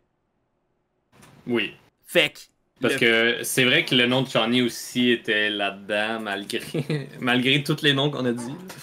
Ah, mais quasiment tous les noms de tout le monde sont sortis, là, Puis moi, je me suis même posé la question, parce qu'on l'a pas dit, mais plus tôt dans l'épisode, Luke a trouvé l'immunité. Oui. Cachée. Puis je me suis demandé s'il allait pas la jouer pour protéger David, parce qu'il aurait pu. En même temps, encore une fois, dans une saison à 16 jours, je pense pas que ça aurait été worth. Je comprends pourquoi il l'aurait fait. Parce que ça... Regardez les nombres. Mais c'est que ça y met une cible sur le dos. Ouais. Puis en ce moment, son nom, c'est un des 2 seuls noms qui sont pas sortis parmi les 7. Là. Fait que c'est ça. Fait que, pis tu sais, Luke a pas besoin de se mettre une cible sur le dos. Elle est déjà là. Fait que, ouais. Oui, il perd une cible. Ben, il perd un bouclier, il perd un allié en David. Mais toute la bisbille que ce vote-là a créé par le tie vote, le drama, le live tribal, les votes un peu random qui ont été balancés, le nom de Shawnee qui est ressorti, le nom de... a fait assez de troubles dans la tribu pour que Luke a pas nécessairement besoin de boucliers supplémentaires tant que ça. Comme encore une fois, à l'approche, on se dit d'un merge peut-être imminent, tu sais. Yeah. Quel bordel, man. Mais j'ai tellement aimé cet épisode-là. Là. Ça a été tellement un épisode crazy. Là. Ouais. Ouais, ça nous a fait plus découvrir aussi quel type de joueur tout le monde était. Ouais. En grosse majorité, là, Janine, je l'ai vraiment moins vu dans cet épisode-là qu'à l'épisode 3. Ouais. Mais voilà. Fait que puis sinon du côté de la tribu internationale, la tribu World, on les a vraiment moins vus. Je pense que ça a été l'épisode a vraiment été très très très très focusé sur qu'est-ce qui s'est passé dans la tribu australienne post-épreuve d'immunité. Puis avec raison, parce que c'était le bordel. Mais, puis c'est là qu'on a un peu abordé ça en première partie dans le premier épisode, mais je voulais quand même avoir ton opinion là-dessus. Comment tu vois là, la construction de la tribu internationale post-élimination de Rob? Comment ça se dessine pour cette tribu monde-là advenant prochain conseil de tribu, etc. T'sais, comment toi tu l'as vu, puis qu'est-ce que t'en ressors, t'sais? Mais là, je me suis dit, j'essaie de me mettre quand je regarde Australie versus The World, j'essaie de me positionner en tant que Cass, qu'est-ce que je ferais à sa place à ce moment-là. Tu viens de un peu flip sur ton allié, mais avec ton alliance à toi. Ouais. Fait que tu peux t'ouvrir des options puis aller avec Poverty qui t'a sauvé, des choses comme ça. Puis c'est ce qu'on a vu un peu Siri et Poverty faire avec les deux girls, c'est de repitcher une idée d'une All-Girl Alliance parce qu'ils sont rendus majoritaires 4-2. Et on a Tony et Tommy tout seuls en train de faire du manual labor pendant que les filles ils se baignent pis tout là. C'est juste une drôle de scène, mais ça a amené à ces discussions-là de comme Tony sait que ça peut être dangereux, fait qu'il garde un œil sur eux. Il y a personne de cave dans tout ça, il y a personne de naïf. Tout le monde est au courant de tout, mais genre il y a quand même ça qui se prépare pour le reste de la saison. Ouais, puis ça va être des dynamiques intéressantes parce que je pense que puis à date, tu sais ça fait deux gars qui sont éliminés. Il y a beaucoup de filles, peu de gars, c'est très correct là, je dis, c'est plus une observation qu'une opinion. Puis c'est intéressant de voir est-ce que cette dynamique là va embarquer, puis elle a un peu embarqué là, comme tu dis, par le fait que Tony commence à se méfier tu sais justement d'un duo fort mené par Poverty et Suri, englobé après ça en plus d'une alliance de filles qui pourrait se tenir. On sait déjà, comme on l'a mentionné plus tôt, la relation en tout cas parasociale qui existait entre Lisa et Suri, par le fait que c'est sa joueuse préférée, etc. Fait est-ce que ça va influencer justement la relation? Et à ce moment-là, est-ce que Cass devient une joueuse super intéressante pour un Tony et un Tommy qui veulent peut-être rivaliser contre ça? Ça pourrait, fait que ça va être intéressant de voir dans la tribu internationale qu'on n'a pas tant vu là, cet épisode 2 là. Je pense qu'on a pratiquement rien vu de la tribu. On a vu genre une scène. Ouais, c'est ça. Puis c'était celle-là. Mais ça met quand même des pièces intéressantes pour l'épisode 3 et la suite. Yeah. Épisode 3. Épisode 3, on passe... ça va quand même bien, je suis quand même impressionné par le fait qu'on réussit quand même à être concis jusqu'à date. Yeah. C'est sûr qu'il y a 20 minutes d'intro, là, qu'il fallait vous C'était pas si pire l'intro, c'était pas si pire. Non, ça va bien, ça va bien. Donc, 3e et dernier épisode à jour pour l'instant. Donc, on va se retrouver dimanche devant nos écrans pour écouter la suite. Mais on a quand même un dernier épisode à analyser et non le moindre. On a vu plus de la World Team, mais ce n'est pas eux qui sont allés en conseil, c'est la team australienne qui est retournée pour une seconde fois d'affilée. Et encore par un vote boiteux et serré de 3, 2 et 1. C'est George qui se retrouve à être éliminé. Ouais. Tout simplement. Voilà. Il a créé son propre désastre. Ah ouais, je pense que... Ouais, King George, c'est ça. Je pense que son style de jeu fonctionne extrêmement bien quand... Un peu comme Rob, quand il est capable de forcer la main à des joueurs. Ouais, intimider. Puis George est tellement allumé stratégiquement, puis il est tellement rapidement que souvent, il va te sortir un plan, puis t'as même pas le temps de comprendre comment il s'est rendu là, que c'est le temps d'exécuter. Puis il est capable de, on dirait, improviser des plans qui sont brillants. Ouais. On the spot. Puis ça s'est moins vu cette saison-ci, mais par le passé, tu sais, moi, la saison que j'ai vue avec lui, il a sorti probablement le move le plus débile que j'ai jamais vu de ma vie, puis je peux même pas le résumer ici, parce que ça fait longtemps que je l'ai vu, puis je voudrais pas gâcher la surprise, mais j'ai vu ça a aucun sens comme move. Je pense que je l'ai toujours pas exactement compris comment ça a marché en sa faveur, mais ça l'a fait. Il est capable de moves stratégiques incroyables, ce gars-là. Par contre, et c'est un peu le même truc qu'on a dit avec Rob, quand c'est des joueurs qui ne vont pas se laisser marcher sur des pieds, quand c'est des joueurs avec qui tu as un historique, qui savent comment tu joues, qui savent qu'est-ce que tu es capable de faire. Shawnee a joué avec George, assez comment son cerveau fonctionne. Oui. Assez comment il opère un peu plus que le commun des mortels. C'est plus facile de le contrer à ce moment-là. Puis, il s'est pas aidé. Non, puis je pense qu'il s'est aveuglé lui-même à ce qui se passait en dessous de son plan crazy que on est 4 contre 2, faisons 2-2, laissons-les décider qui part entre les deux. On veut qu'ils votent un contre l'autre. C'est comme, 2-2-2, ça fait triple égalité, mon gars. Moi, quand il a dit ce plan-là, j'étais comme, voyons, qu'est-ce que tu fais là? Puis la première chose qu'il fait, c'est aller leur dire aussi, genre, c'est comme, tenter le terrain, puis constamment taper sur ce clou-là de comme, hey, vous êtes un contre l'autre, vous êtes un contre l'autre. Puis Janine et Luke sont comme, non, on va pas voter un contre l'autre, là. Ouais. C'est ça, c'est qu'il a essayé d'être tout. Ça aurait sonné des cloches, là, mais je sais pas. Je pense qu'il a essayé d'être trop cute avec son propre plan. Je pense que ça, c'est le gros défaut de George.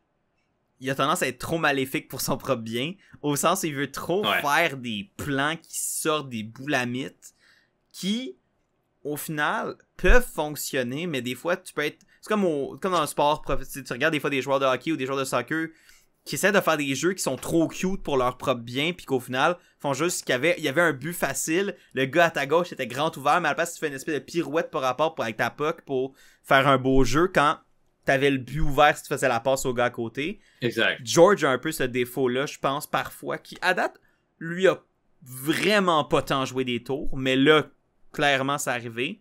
Puis on voit un peu la limite de son jeu quand le calibre est beaucoup plus élevé. Les gens le savent. Les gens le voient, et puis peuvent peut-être... Il y a des failles des fois dans ses plans, puis je pense que ça, c'était un de ses plans les plus foireux. Ou comme tu as dit, la seconde où ils réalisent qu'ils ont juste à... Ils comparent leurs notes, ils sont comme « Ah, George nous pite un contre l'autre. » Là, c'est de leur dire, tu sais... Parce que là, ce qui leur faisait miroiter, c'est que pas que ça allait être un 2-2-2. Ce qui leur faisait miroiter, c'est que c'était... Nous, on va dumper nos votes sur un de vous deux. Ouais. Tu sais, mais plus tard, avant le Tribal, il leur a dit Ah oui, on c'est split vrai. nos votes sur vous autres. C'est vrai, il Ouais, c'est la dernière chose qu'il a dit avant d'aller au Tribal. J'étais comme, ben voyons. C'est vrai, il leur a dit. Mais tu sais, avant ça, tu laisses le mystère planer puis tu joues sur leur peur mutuelle Ouais. pour le faire. Je pense que c'était correct, mais j'avoue que comme j'avais oublié cet aspect-là. Mais ça, en plus, quand tu révèles que tu fais un 2-2-2, là, c'est là où je pense que tu essaies d'être trop cute, tu essaies de les backer dans un coin, puis ils ont. Puis tu sais, Luke et Janine avaient juste ça à faire, se parler et comparer leurs notes après ça. Ben oui. Puis après ça, il n'y avait même pas besoin de faire ça parce que George a creusé sa propre tombe en étant extra as hell. Yes. Mais il a failli s'en sortir quand même parce que tout le monde a leur propre agenda. Tout le monde a leur propre petit truc qui se passe en coulisses. On a d'ailleurs Sarah qui regrette un peu d'avoir voté David parce que Kirby lui a forcé la main et elle a vraiment pas aimé ça de sa Ride or Die. Fait que là, elle essaie d'y forcer la main en retour en votant. Elle se rend compte très bien que Shawnee et Kirby ont un lien plus fort que ce qu'ils laissent paraître. Ce qui est vrai parce qu'il y a une alliance plus serrée, secrète entre les deux. Fait que Sarah tente de forcer la main de Kirby pour sortir Shawnee. Et vice-versa, on a Shawnee qui essaie de sortir George. George qui veut séparer les votes sur Janine et Luke, puis peu importe qui part, on s'en fout. Fait qu'il y a tout ça qui brasse en arrière. Fait que j'étais comme, man, est-ce que George va s'en sortir en étant pas au courant, encore une fois, de tout ce qui se passe? Parce que ça montrait, cet épisode-là a vraiment montré ce que le vote précédent était. Genre, George à part, puis les autres qui sont en bloc. Genre. Ouais, c'est plus, il joue autour de George plutôt que de jouer avec George. Exact. George était juste là pour nous divertir, nous. Puis même là, des fois, j'étais comme, oh, c'était un peu too much. Ouais, l'épisode 3, pour moi, je trouve que ça a été comme un épisode très, pas négatif de George, mais je pense qu'on a vu les pires tendances de George se manifester dans le jeu d'une manière qui ne l'aidait strictement pas, tu sais. Puis oui, il aurait pu probablement s'en sortir à quelques circonstances près, mais je pense que par pur gossage, tu sais, je pense que il y a cet aspect-là de... Je pense que George peut être probablement une personne super agréable à côtoyer. Il a l'air vraiment d'être une personne le fun, divertissante, puis drôle à côtoyer. Tu sais, j'ai entendu des bonnes choses de George, des gens qui le connaissent. Moi, je le connais pas du tout.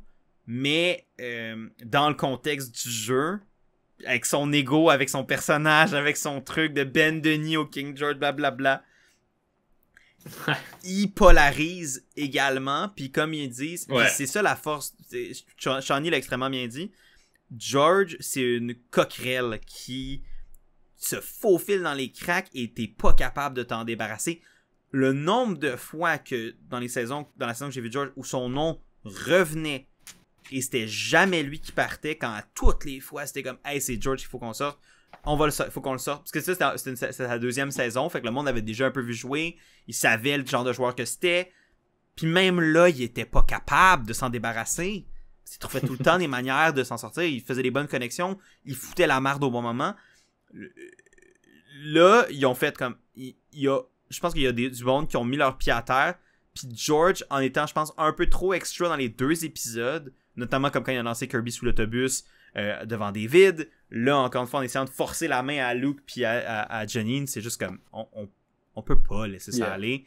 Puis comme t'as dit, le merge, il va aller flipper. Puis George, c'est le genre de gars qui est très bien connecté dans le monde Survivor. Là. George parle à aux autres joueurs de Survivor internationaux et quoi. Il y a des liens. Je sais pas c'est quoi ces liens avec les gens de Survivor US, international, whatever, mais je sais qu'il y en a avec la communauté Survivor globale de joueurs.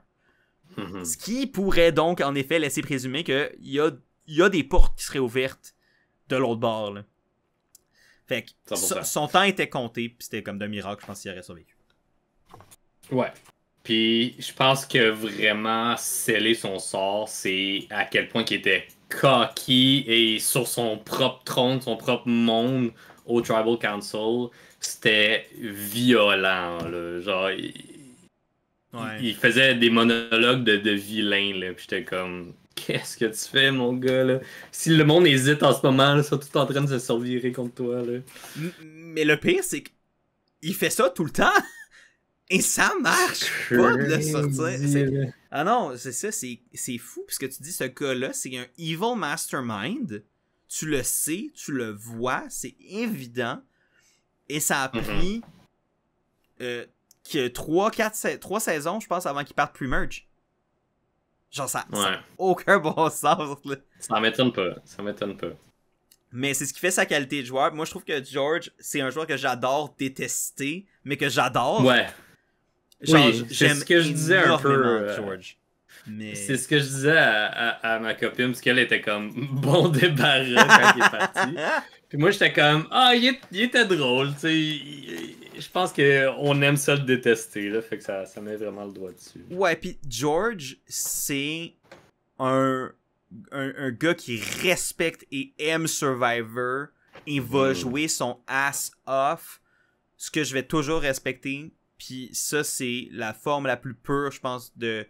George est un des joueurs qui respecte le plus Survivor, aime le plus Survivor, va tout donner à Survivor, parce que Survivor, il a donné beaucoup également en retour. Moi, honnêtement, George, c'est un joueur que j'aimerais voir à Survivor aux États-Unis. Si un moment donné, il faisait comme une espèce de crossover, tu sais, un peu on rend l'appareil, puis... Mais pas dans une formule, genre Australia vs. The World, whatever, mais plus dans une formule, genre, une saison de Returning Players, mais il y a genre George là-dedans.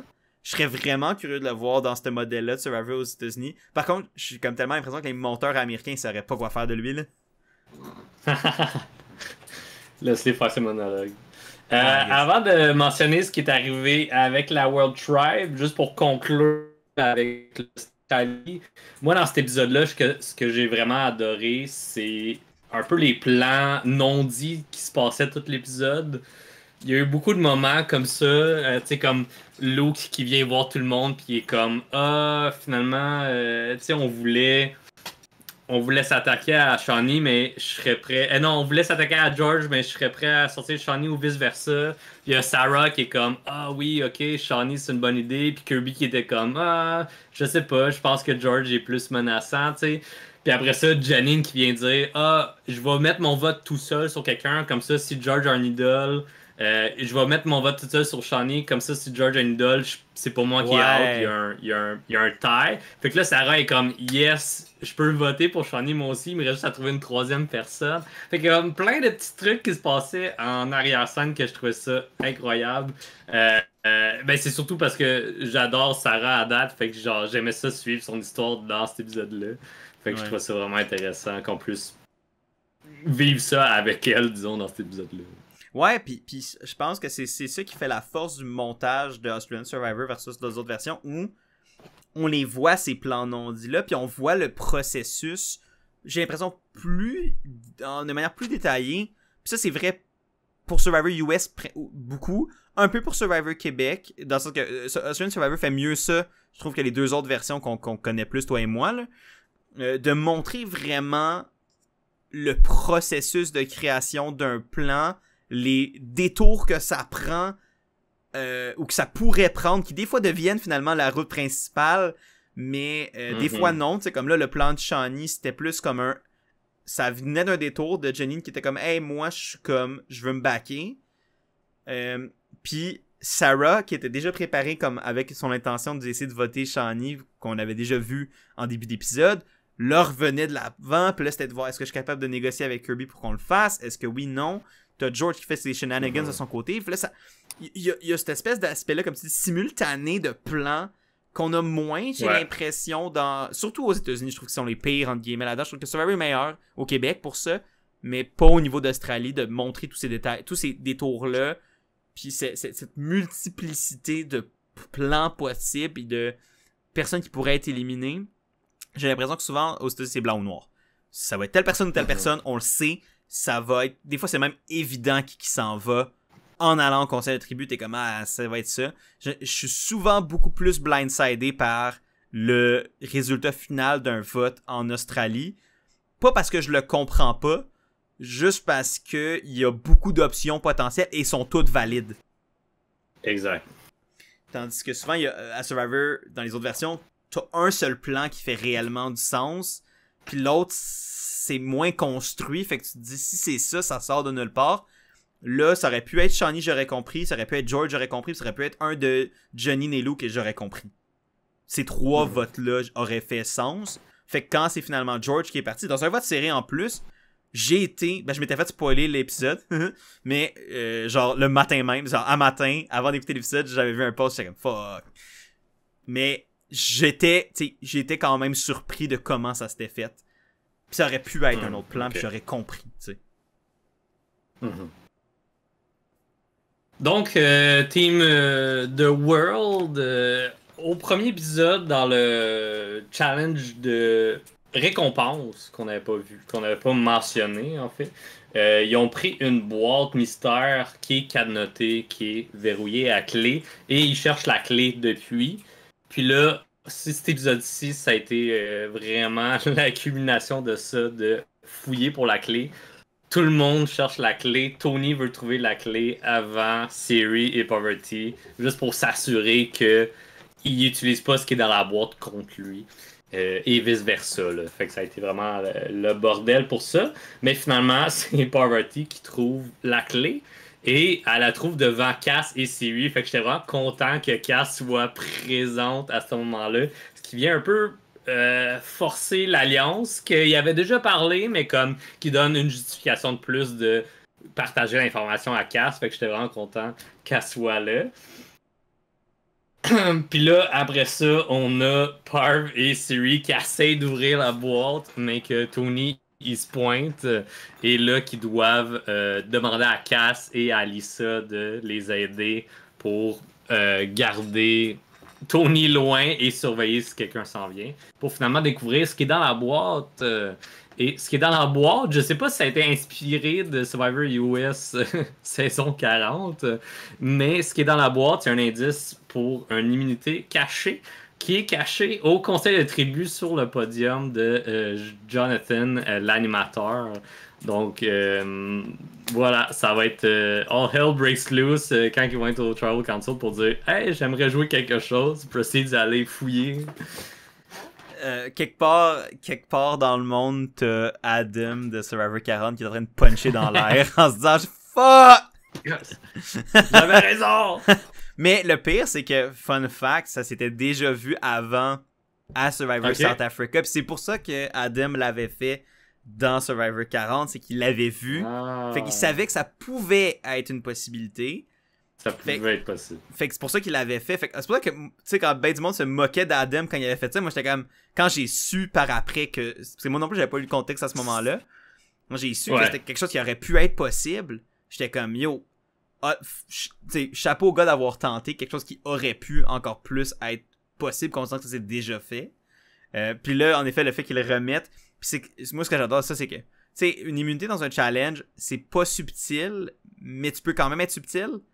Là, il n'y a plus de subtilité. Ça va être utilisé et fait devant tout le monde. Je sais, parce que je vois pas de manière que tu puisses aller...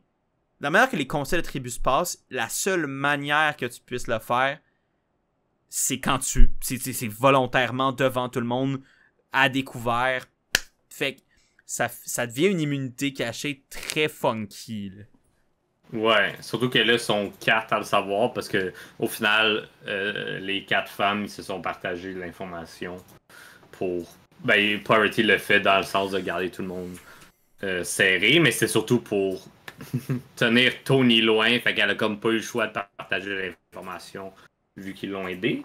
Mais autre chose intéressante qui est arrivée dans l'épisode pour Cass, je te laisse l'annoncer. Ben écoute, on chasse pas les bonnes habitudes. Cass, qui à Survivor Québec avait trouvé la première immunité cachée de la saison, là, c'est en fait une des seules à avoir trouvé une immunité cachée de notre saison. Dieu sait qu'on a cherché, mais nous on n'avait pas été capable à Bayani. Je pense qu'elle est encore quelque part dans le fin fond des Philippines, cette immunité-là de chenoute. Mais shout-out à toi, Yann. Mais Cass a trouvé une immunité. C'est pas la première de la saison. Luke l'avait fait auparavant du côté australien. Mais Cass a trouvé l'immunité cachée sur l'île de la tribu Monde. Donc Cass est la seule personne pour l'instant de cette tribu avec une immunité cachée. Tellement hot pour Cass, man. C'est sick. Ouais. Je suis tellement content pour elle. Puis, elle garde secret pour l'instant aussi. Puis, puis il fallait. C'était... C'est une bonne chose, ouais. Oh non, je veux qu'elle... Ça, puis l'affaire, c'est que je sais que Cass est capable de garder ce secret-là. Pour vrai, je pense que... Tu sais, les deux, on connaît quand même Cass. On l'a vu jouer autant à Survivor qu'à Survivor Chalet. Je pense que Cass, elle sait que... Elle va être... Tu sais, elle sait que c'est meilleur pour elle de garder ça mort. Elle est pas une cible en ce moment. Elle a pas besoin de devenir... Elle a pas besoin de mettre des informations dans les poches des autres qui pourraient jouer contre elle. Moi, je suis... j'espère qu'elle va le garder ça secret. Peut-être qu'elle va pas le faire, puis je pourrais comprendre pourquoi. Mais pour moi, il faut que ça reste secret. Yeah, le plus longtemps possible. Ouais, c'est ça. Tu sais, s'il y a un moment donné où ça devient super nécessaire de le dire, vas-y, ça peut être correct. Exact. Mais pour l'instant, il n'y a pas de besoin de le dire. Fait que t'as déjà la confiance bâtie avec les gens que tu sembles vouloir travailler. Si tu as envie de travailler avec Tony pis Tommy contre les filles, mettons, tu peux sans avoir... Ils ont besoin de toi, fait que t'as pas besoin de leur prouver loyauté, entre guillemets, en leur donnant cette information-là. Fait que pour moi, Cass dans une position extrêmement puissante, mais dans l'ombre. Ce qui est parfait, surtout dans une saison comme celle-là, où elle a ce luxe-là d'avoir une game peu connue. Moi, je pense que c'est un luxe. Puis elle est mieux de garder justement ce luxe-là de son bord le plus longtemps qu'elle peut, tu sais. Yes.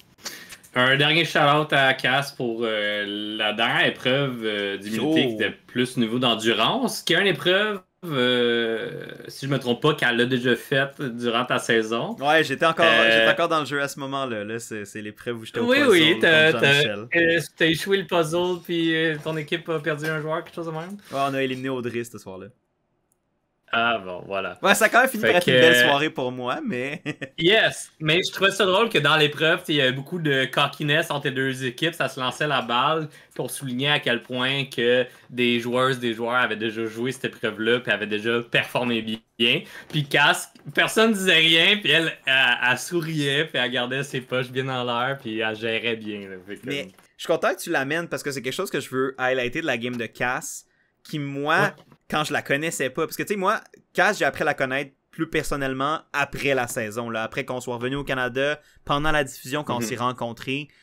C'est là que j'ai appris à connaître Cass. Parce que avant, moi, j'avais à peine parlé pendant qu'on était sur les îles là-bas.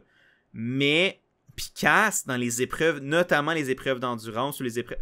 C'est comme qu'on était vraiment comme un peu... Tu sais, comme il y a une espèce de face-à-face où elle souriait tout le temps. Un espèce de sourire quasiment cocky, mais pas... overly genre méchant ou genre ah je suis meilleur que toi, mais juste comme I'm the shit and I know it, ce qui est vrai, mais ça m'irritait tellement moi quand j'étais là-bas là. Moi quand ça me faisait chier quand on était à Survivor à cause de ça, parce que j'étais comme la tabarnouche, elle a l'air de trouver tout facile quand tout le monde est en train de mourir en face. Puis c'est sa force, là. Puis je dis ça avec un amour infini pour Cass et un respect tout aussi infini. Puis là, de la voir arriver à Survivor en Australie avec des machines et être là et beast comme elle l'a fait, avec son même sourire qui m'a fait chier il y a 1 an et demi aux Philippines, mais là, de le faire à genre des King George, des Luke, des ci, des ça de l'autre bord, j'étais comme, c'est insane. Et pour vrai, Cass a eu un excellent épisode 3 dans le court laps de temps qu'on l'a vu. Cass est une des joueuses les mieux setupées pour la suite des choses, que ce soit pré-merge ou même merge, peu importe quand est-ce que ça va avoir lieu. Je sais pas quelle va être la longévité de Cass. Est-ce qu'à un moment donné, les joueurs menaçants vont comme se dire il faut qu'on commence à aligner les joueurs under the radar avant qu'ils nous bouffent tout à la fin. Mais exact. Pour l'instant, Cass est dans une excellente position, puis c'est tellement trippant à dire, genre, c'est insane de dire ça, là, c'est malade. Ouais, j'ai bien hâte au prochain épisode parce qu'on a eu un trailer, un sneak peek du prochain épisode où il va y avoir double conseil de tribu. Oh Donc, yeah. les deux équipes vont aller en conseil de tribu. Ça va être des colis d'immunité individuels et c'est nul autre qu'une épreuve d'endurance. Donc, on a beaucoup mis l'emphase sur Tony dans le trailer qui a gagné déjà 2 fois ce challenge-là. Mais dans ma tête, je me suis dit jamais affronter Cass parce que Cass en endurance a battu à peu près tout le monde. Fait que j'ai bien hâte de voir Cass performer dans le prochain épisode ce dimanche. Ouais, je pense que ça pourrait être une épreuve, en effet, qui est à la hauteur de Cass. Mais il y a aussi je veux dire, honnêtement, niveau endurance, ça va jouer fort de tous les deux tribus. Tu sais, même, le show a beaucoup mis l'accent sur Lisa, justement, dans la tribu monde, là, qui avait de la misère, mais qui t'a fait. Puis ça, man, pour vrai, tu sais, elle a dit j'ai mal de genre minute 20 jusqu'à l'heure 40 et que ça a duré. Puis elle est restée quand même. Puis ça, c'est. Elle est restée, exact. C'est insane également. Fait que je comprends pourquoi le show a mis l'accent un peu là-dessus. Parce que Cass était comme, c'est facile. Puis t'avais Lisa qui était en train de mourir à côté. Puis qui t'a fait quand même. Fait que je veux pas non plus enlever les fleurs de Lisa là-dessus dans le show. Fait que, mais il y en a d'autres. C'est Parvati qui t'a fait 6 heures avec la poche de sable. Ils l'ont mentionné dans l'épisode comme tel. Mais Cass va avoir de la compétition à cette épreuve-là, mais je pense certainement que Cass peut s'en sortir et j'adorerais que Cass ait un collier d'immunité à ce moment-là parce que c'est le genre de conseil de tribu. Puis l'affaire, c'est que je sais pas si tu le sais. J'ai l'impression que tout le monde était là en même temps. Je sais pas si c'était 2 conseils de tribu ou si c'était un conseil de tribu commun avec 2. Je sais, on dirait que le montage voulait nous montrer ça, ou si c'était le cas. Mais il y a clairement du monde qui regarde le conseil de l'autre. Mais je sais pas si c'est qui regarde le conseil de l'autre ou s'ils sont toutes. Tu sais, si c'est un conseil commun où les 2 tribus sont là, mais ils votent soit une. Mais ils votent juste pour leur monde. Ben, un peu comme. Ça s'était déjà fait, je pense, dans Game Changers où il avait fait ça. Il avait fait comme un conseil de tribu commun où les 2 tribus. C'était retrouvé pour un conseil où ils votaient une seule personne. Fait que je sais pas si c'est un peu ça qu'ils refont ou si c'est vraiment juste 2 conseils de tribu back-à-back. Mais ça me donnait l'impression que c'était comme un gros conseil de tribu. Je sais pas pourquoi j'ai comme semblé apercevoir ça, mais peut-être que je me trompe. J'espère me tromper parce que je préférais juste 2 conseils de tribu back-à-back comme ça. Mais si c'est un gros conseil de tribu commun avec 2 colliers d'immunité individuelle puis c'est comme les 2 tribus sont comme éliminer quelqu'un d'attitude c'est le genre de tribu où une cible random peut sortir. Ou comme quelqu'un qui était pas nécessairement une menace, puis sort de nowhere, puis se fait sortir à cause que c'est tellement le chaos que le monde s'accorde sur un truc bâtard. Fait que c'est le genre de conseil où j'aimerais vraiment, si c'est ça, que Cass l'aille pour être sûr d'être safe. Mais à voir. Mais ça va être un épisode, je pense, explosif, peu importe la forme que ça va prendre, parce que, comme on a dit, il y a des building blocks qui se font des 2 côtés. Puis pas encore de résolutions claires là, qui sont écrites. Nope. Donc, qu'est-ce que t'as pensé là, si on résume un peu ces 3 premiers épisodes-là? Donc, on vu le départ de Rob, de David et de George. 3 hommes avec des réputations assez impressionnantes qui les suivaient, sont quittés. Mais en général, qu'est-ce que t'as pensé de la première batch de trio d'épisodes, cette première semaine de Australian Survivor? Vraiment intéressant. Le budget il est là. L'engouement est là. Le monde, il joue. Tout le monde joue fort. Là. On voit pas tout le monde assez, selon moi. Là. C'est comme la chose que je trouve qui va pas bien pour cette saison-là. En ce moment. Mais sinon, tout le reste, genre, ça me prime. Puis ça fait du bien d'avoir une petite saison rapide et très, très haut en émotion avant de se relancer dans le grand bain qui est Survivor durant l'année. Ouais. Puis, pour moi, ce que je trouve intéressant, c'est puis ce qui me fait me dire que un format plus court de Survivor peut fonctionner, mais j'aime l'aspect exceptionnel de ce format-là, tandis que, tu sais, le 26 jours de Survivor, j'aurais aucun problème à, si tu veux, faire une saison plus courte, mais exceptionnelle, ça fonctionnerait, parce que moi, je vais toujours rester un partisan du long Survivor. Je me suis habitué à 26 jours, je vais survivre si Survivor aux États-Unis reste 26 jours. Je vais pas arrêter d'écouter l'émission à cause de ça. Mais, tu sais, pour avoir fait une version, tu sais, je veux dire, ça a aucun sens que, pour moi, me dire que j'ai fait 20 jours dans le jeu avec incluant l'exil, puis ça veut dire qu'à Survivor US, je serais rendu top 8, top 7. Quand moi, j'étais éliminé, genre, 16e, Ouais. tu sais, j'ai fini 16e, là. Tu sais, une affaire de la même. Fait que, pour moi, je suis tout le temps comme un fan de ce format long de Survivor, parce que ça fait que les relations sont plus intenses, c'est plus difficile à jouer, la fatigue, tout ça embarque plus que dans la version 26 jours, même si c'est difficile aussi à 26 jours. Mais on a vu à 26 jours, puis on le voit là avec 16 jours, un format... Bon, on a juste vu le début, mais quand même, je pense que ça va quand même se maintenir. Un format court fonctionne avec la formule Survivor. Mais, pour moi, c'est comme... Le côté exceptionnel de la saison fait en sorte que le 16 jours, j'en ai rien à suer, là, que ce soit 16 jours. Tandis que comme quand il y a eu le switch à 26 jours aux États-Unis, on chialait. On va probablement continuer de chialer, la communauté va continuer de chialer. Mais on a comme deal with it. Mais j'aime le format 16 jours dans un contexte comme ça. Puis à date, un résultat très très très satisfaisant. Là. Yep. Donc. Autre mention ou c'est la fin? Je pense que c'est la fin. Je veux encore une fois juste rappeler que s'il y a des trucs qu'on a occultés, qu'on a passé trop vite, qu'on n'a pas mentionné. Je sais qu'exemple, on n'a pas parlé notamment des épreuves parce que c'est pas la partie qui, en tout cas nous deux, nous intéresse le plus dans ces choses. On aime les regarder, mais à les analyser, il n'y a pas grand chose à dire. Des choses comme ça, mais s'il y a quand même des trucs qui pour vous sont importants ou qui vous semblaient importants, qu'on n'a pas mentionné, qu'on n'a pas analysé, mais que vous voulez notre opinion là-dessus, les commentaires, je me suis répété quelques fois, mais c'est que je veux vraiment que vous sachiez à quel point nous, c'est important pour nous de vous entendre, puis on veut pouvoir répondre à vos questions s'il y en avait qui n'ont pas été. T'sais, on veut que ça soit le fun et pas trop long à écouter ces épisodes-là, mais on veut quand même rentrer en profondeur.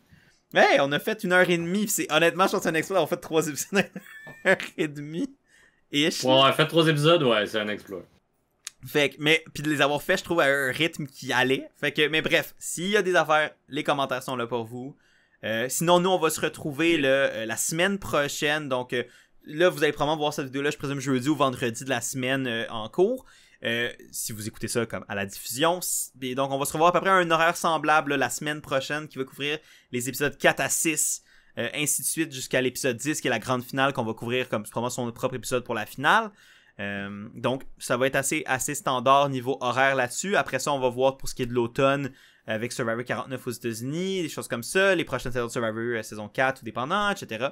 Donc il va y avoir des updates à venir dans le futur, mais pour l'instant on se donne rendez-vous la semaine prochaine. Si vous avez aimé ce premier format exceptionnel pour Australian Survivor, laissez-le nous le savoir. N'hésitez pas à aimer la vidéo, la partager, faire un peu parler de la présence de Cass à Survivor en Australie. Je pense que ça vaut la peine d'être écouté comme version de Survivor. Fait que si vous aux proches aiment Survivor Québec, aiment Survivor aux États-Unis, mais savaient pas s'ils devaient écouter Survivor Australie, oui. Puis après ça, envoyez-les écouter nos analyses pour qu'ils puissent gratter un peu plus profond si ça leur intéresse.